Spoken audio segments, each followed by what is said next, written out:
오늘은 1517년 10월 31일 마르틴 루터가 종교개혁의 바람을 일으켰던 그날을 기념하는 종교개혁 기념주일입니다.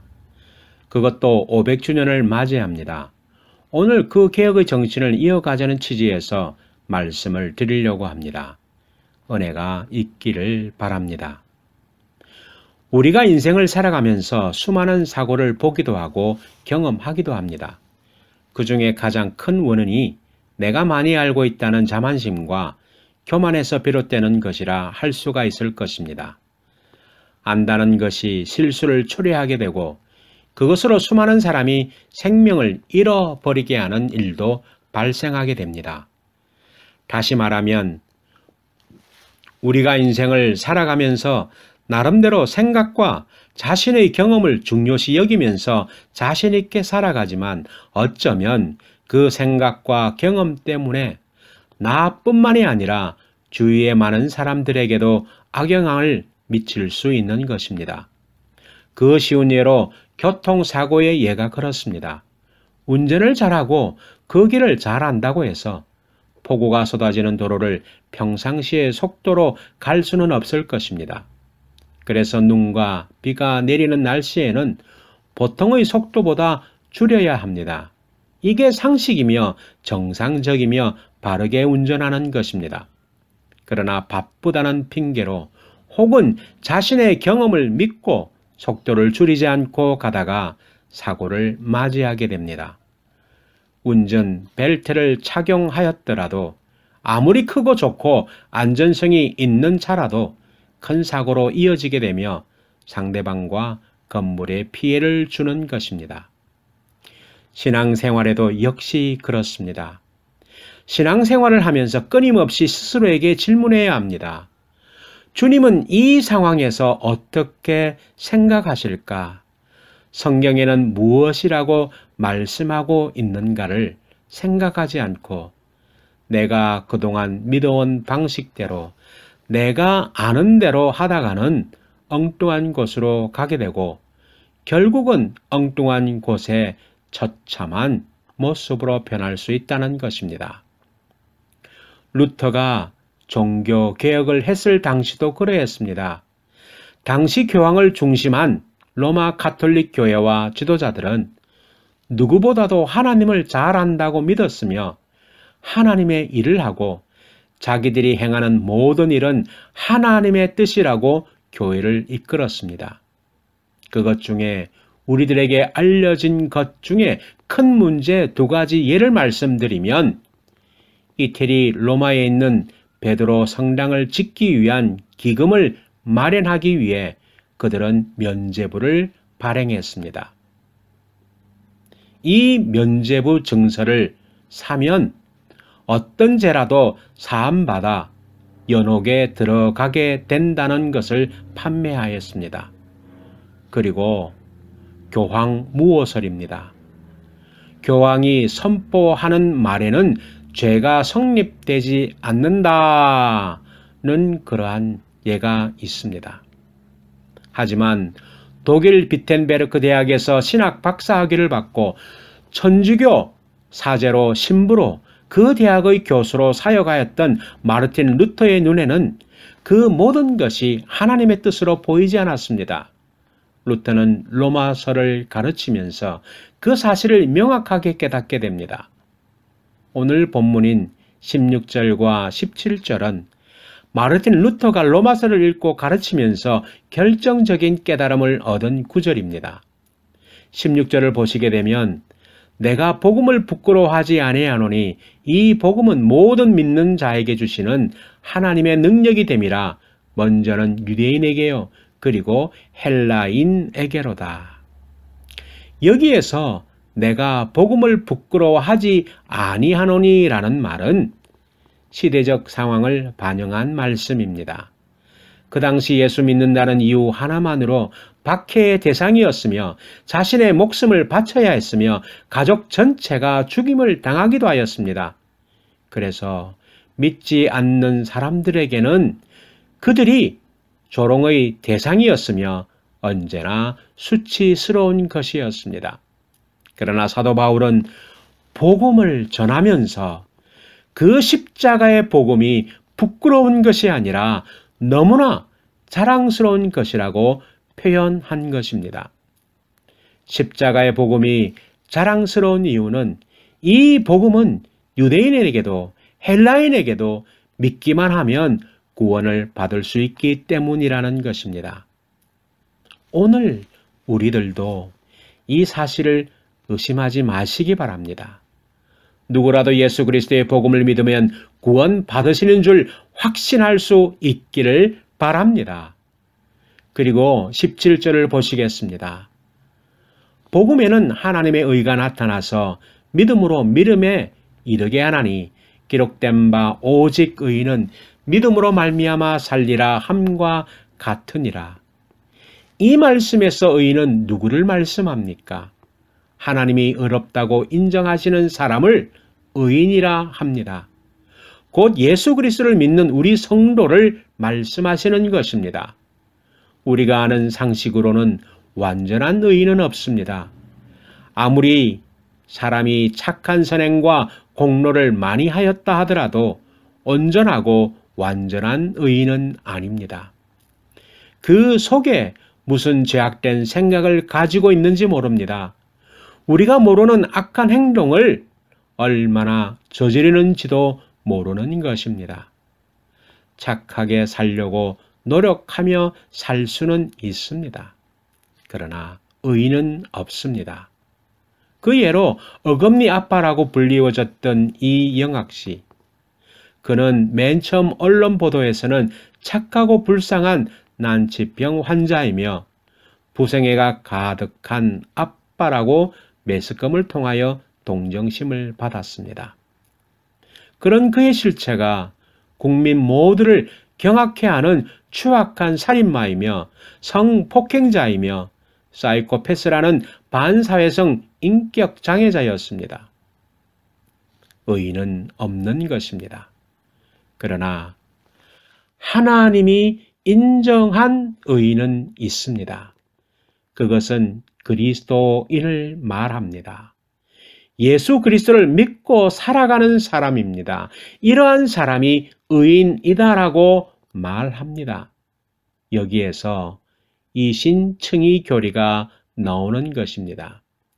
이신칭의 교리는 바울이 쓴 로마서와 갈라디아서의 핵심 사상입니다. 그렇다면 이 이신칭의 교리를 바울이 처음 주장한 것입니까? 아닙니다. 구약 성경에도 이신칭의 교리가 나옵니다. 성경에서 두 곳만 찾아 말씀드리겠습니다. 창세기 15장 6절을 한번 보시기 바랍니다. 아브라함이 여호와를 믿으니 여호와께서 이를 그의 의로 여기시고, 이 말씀의 내용은 하나님이 아브라함에게 하늘의 별처럼 자식이 많이 있도록 해주겠다고 약속하자 아직까지 그에게는 한 명의 자식도 없는 아브라함이 그 말씀을 그대로 믿었더니 그것을 보시고 하나님이 의롭게 여기셨다는 말씀인 것입니다.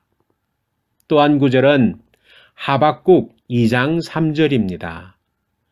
보라, 그의 마음은 교만하며 그 속에서 정직하지 못하나 의인은 그의 믿음으로 말미암아 살리라. 이 말씀의 배경 속에는 남유다가 그들의 죄악으로 바벨론에 의해서 멸망당할 위기 가운데 있었지만 그 가운데 하나님의 말씀을 알고 하나님을 섬기는 믿음으로 사는 사람은 의롭게 살도록 해 주신다는 하나님의 약속입니다. 그리고 오늘 바울이 로마서에서 이신칭의 교리를 주장합니다. 이것을 깨달은 루터가 믿음으로 구원받는다는 하나님의 말씀을 깨닫고 1517년 10월 31일 독일 비텐베르크 교회의 문에 당시 성경적이지 않고 행해지는 모든 것들을 정리해서 95개 조항을 내걸었습니다. 그리고 그 문제에 대해 토론을 해보자고 제안을 했습니다. 그 제안은 예상 밖의 반응이 나왔고 결국 그것이 시발점이 되어서 종교개혁을 시작하게 된 것입니다. 그런데 마르틴 루터로부터 시작된 종교개혁은 일반적으로 몇 가지 중심 원칙에 따라 진행이 되었습니다. 이것이 솔라, 즉 오직이라는 단어로 표현됐기 때문에 5가지 솔라, five solas라고 부릅니다. 이 5가지 원칙은 종교개혁자들의 신학 사상과 종교개혁 운동의 핵심을 요약한 것으로서 종교개혁의 슬로건과 같은 것입니다. 오늘 종교개혁 기념주일이니 간단히 살펴보도록 하겠습니다. 첫째, 솔라 스크립투라, 오직 성경입니다. 진리에 대한 최종 권위는 오직 성경에 있으며 성경만이 유일한 원천이라는 말씀인 것입니다. 그렇기에 우리는 살아가면서 성경이 최종 권위라는 사실을 분명히 알아야 합니다. 성경이 말씀하시는데도 그럼에도 불구하고 우리가 그 말씀 속에 그래도 혹은 그러나 하면서 다른 말을 한다고 하면 우리는 성경의 권위를 무시하는 말이 되는 것입니다. 그리고 솔루스 크리스투스입니다. 오직 그리스도입니다. 교회의 수장은 교황이 아니라 그리스도이십니다. 사람은 누구도 자기 스스로를 구원할 수 없고 그리스도의 십자가의 대속적 죽음에 의한 은총을 덧입음으로 가능하다는 것입니다. 오늘날 교회의 문제는 교회의 머리가 누구인가 때문에 생기는 교회가 많습니다. 우리는 분명히 알아야 합니다. 교회의 머리는 목사가 아닙니다. 장로교라고 해서 장로가 아니라는 것입니다. 신도가 많이 모였다고 신도가 교회의 머리가 더욱 아닙니다. 교회의 머리는 그리스도이십니다. 그러니 늘 하나님의 말씀인 성경과 성령님의 인도하심을 받아야 하고 그리고 예수 그리스도를 통해서만 구원을 받을 수 있는 것입니다. 셋째로 솔라 그라티아입니다. 오직 은혜라는 것입니다. 구원은 우리가 행한 선행이나 공로로 이루어지는 것이 아니라 오직 하나님의 은혜로 이루어진다는 것입니다. 그리고 구원에 필요한 믿음 역시 하나님의 선물이며 구원의 은총을 받는 통로일 뿐이라는 것입니다. 그리고 네 번째 슬로건이 솔라 피데입니다. 오직 믿음이라는 것입니다. 구원은 교회의 중재나 교육자나 목회자의 강구가 아니고 더더욱 성례전을 통해서가 아니라 오직 믿음을 통해서 받는다는 것입니다. 그리고 5번째의 원칙은 솔리데오 글로리아입니다. 오직 하나님께만 영광이라는 것입니다. 구원은 하나님께서 시작하셔서 하나님이 완성하시는 일이기에 모든 영광은 오직 하나님께만 돌아가야 하며 인간의 창조 목적이나 교회의 목적은 하나님께 영광 돌리는 데 있다는 것입니다. 이 5가지 종교개혁의 원칙은 우리 교회와 더불어 우리 성도들이 깊이 생각하고 받아들여야 할 내용인 것입니다.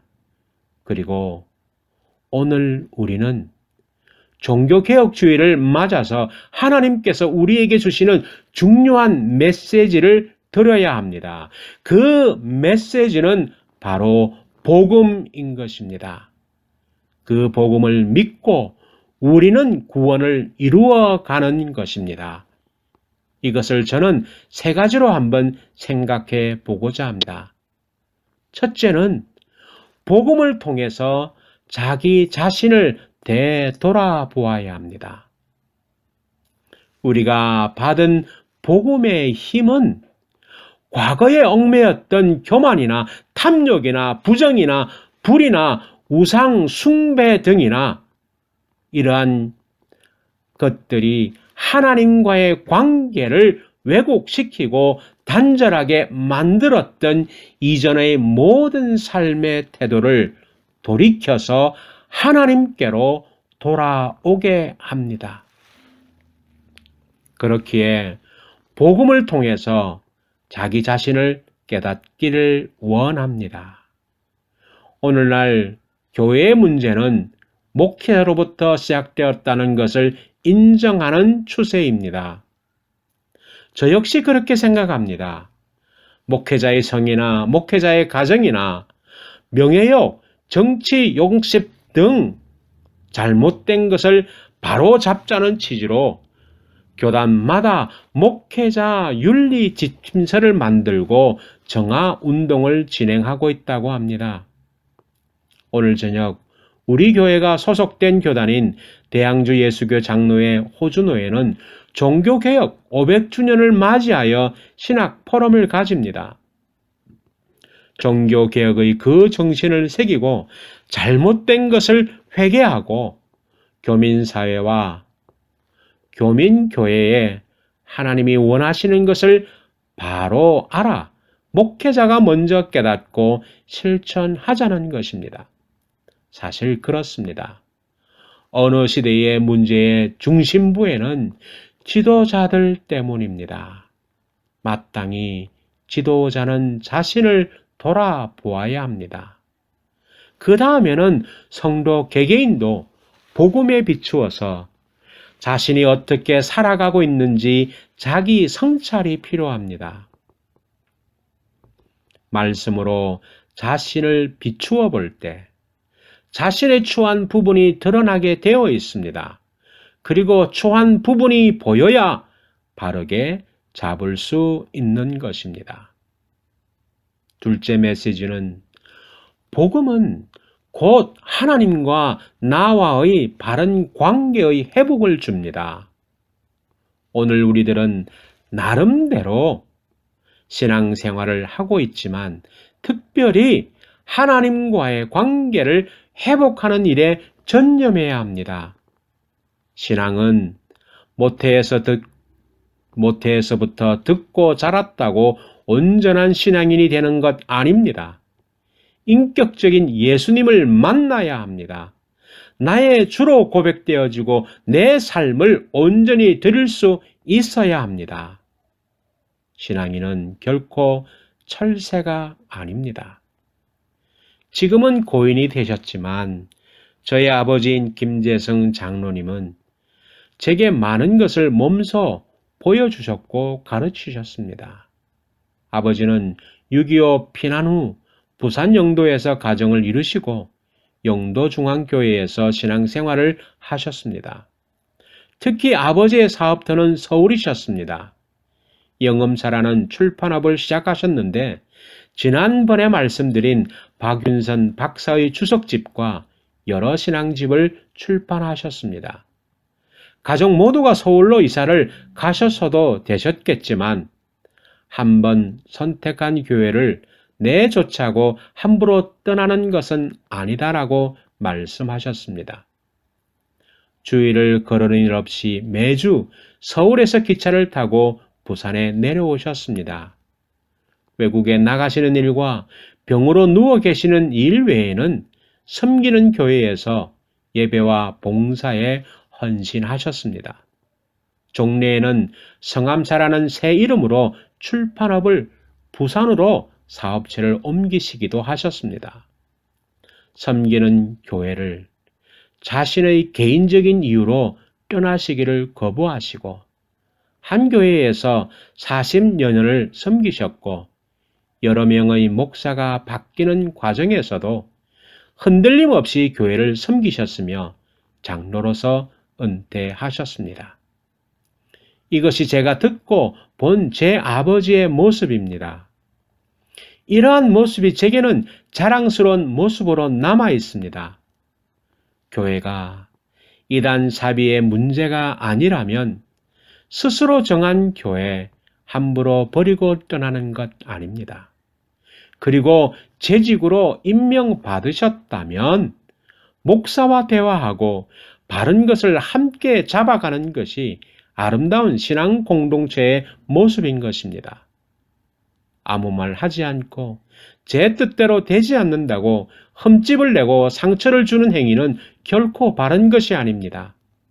그리고 시간 나면 예배 드리는 것도 아닙니다. 주일 성수는 교회 성도수 늘리기 위한 말이 아닙니다. 성경에도 분명히 명시되어 있습니다. 역사적으로도 지켜오고 있습니다. 근데 우리는 정말 편하고 개인의 감정만을 추구해서입니까?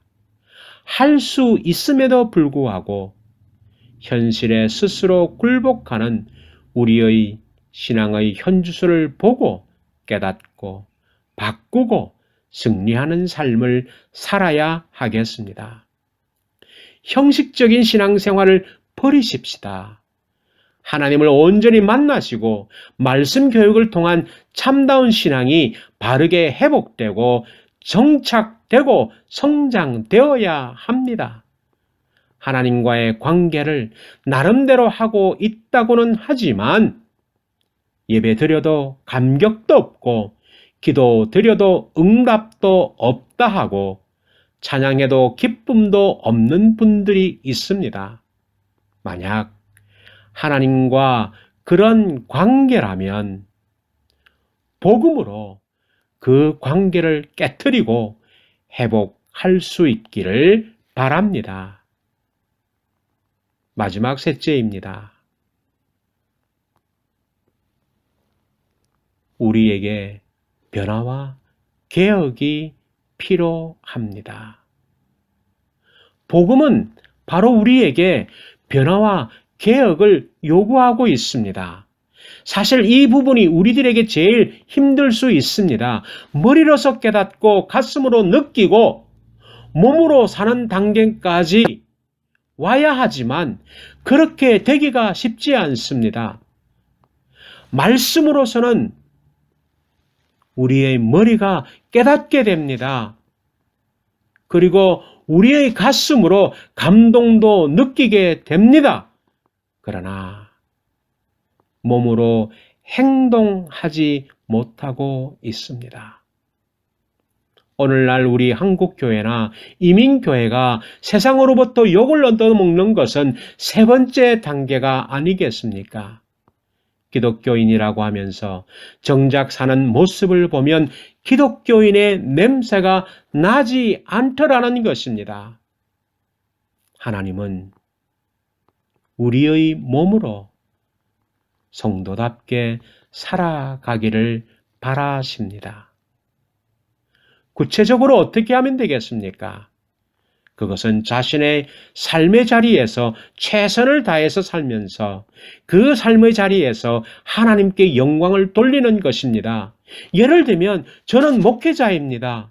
목회자는 목회 현장에서 말씀대로 살려고 발버둥치는 것입니다. 학생들은 어떠해야 합니까?